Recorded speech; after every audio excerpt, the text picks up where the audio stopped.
Today, we're gonna make this bench with a live edge slab, but we're also gonna put in some bow ties, break some stuff, and we're gonna put in some epoxy. And we're gonna run into some problems with the epoxy, but I'm gonna show you how to fix it. So let's get into it.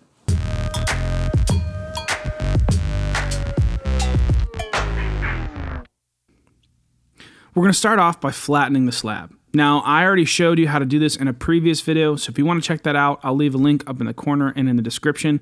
As well as I've also created a PDF, so you can it's free to download, so you can know how to do it in your shop, some tips and tricks from both of these videos in order to learn how to do it for yourself.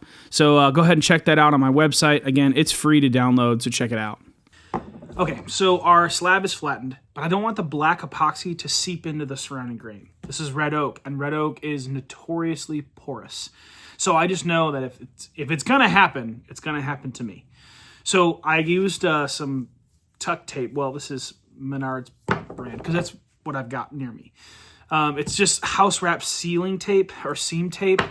Supposedly it's the best for epoxy. I've never used it before, but we're gonna find out together.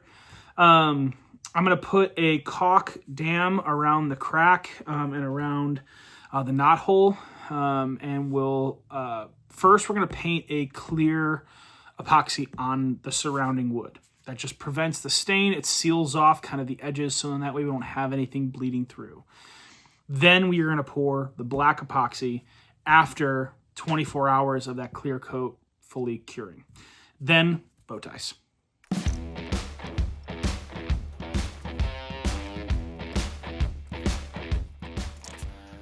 Now that we have it caulked, I'm going to bring it inside my house because it's cold in my shop and the epoxy really won't cure very well. So I'm going to bring it inside where it's a little more temperature controlled, and we'll paint on some epoxy.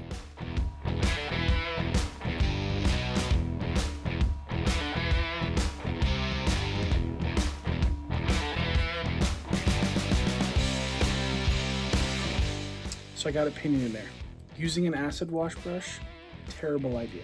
I have all kinds of hairs in there. I'm not super worried about it because, well, I'm gonna end up having to sand off most of this anyway. Like whatever epoxy I had left over after I painted all of the surfaces, I kind of just poured in the crack. The hope is the bottom layer will cure on top of the tape and it not be super deep, but be enough to kind of seal off, so then when we pour the black, it's not gonna leak through.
So we got a bit of a problem.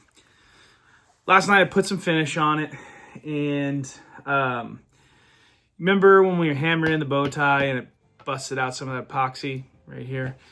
Yeah, so I tried to patch it with some 5-minute epoxy, trying to, go quickly, which normally I've done it in the past and it's worked well. This time, however, it did not. It looks really cloudy and it does not look good against the black. It's actually like gray color, so we got to grind it out so I can re-pour more epoxy and then sand and refinish this spot. So let's get to grinding. So let me explain a little bit about how I'm gonna fix this. I'm gonna take a ball nose bit on a Dremel tool and I'm gonna carve out actually that 5-minute epoxy, which obviously did not work. And to make sure that we don't have any other issues, make sure that you carve a bell end on the inside of it. This just means you're getting more wood exposed, and in case the epoxy does not bond to itself, it prevents the epoxy from lifting up or creating more bubbles or any more problems down the line. This just kind of creates a little bit more of a mechanical connection between the wood and the new epoxy. So our last step is going to be attaching these legs. I got these on Amazon. They're about 40 bucks. There is no slotted holes for wood movement. Now, normally I would be kind of concerned about this, but you probably need to think about wood movement less than you actually think you do. I've attached legs like this all the time on slabs like this, and really I've never had an issue with it. If it makes you feel better, you can use a drill, make these holes a little bit more oblong, and then put screws in it and hold it there. I don't think it's really necessary. Now, if you buy these same legs, which there's an affiliate link down in the description, these legs are 11 3/4 long, which means our halfway point is gonna be 5 7/8. So all I did was I laid my legs down. I wanted them spaced 6 inches from the end. So I made sure it was even there.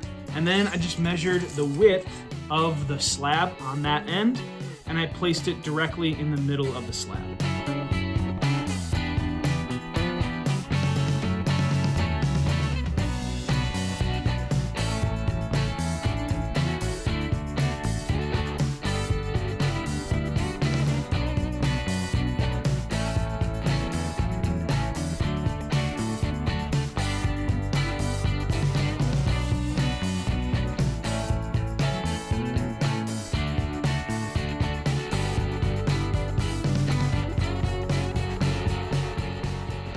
Well guys, I think this bench turned out pretty awesome. Tomorrow, I'm gonna go deliver it to my friend and see how he likes it.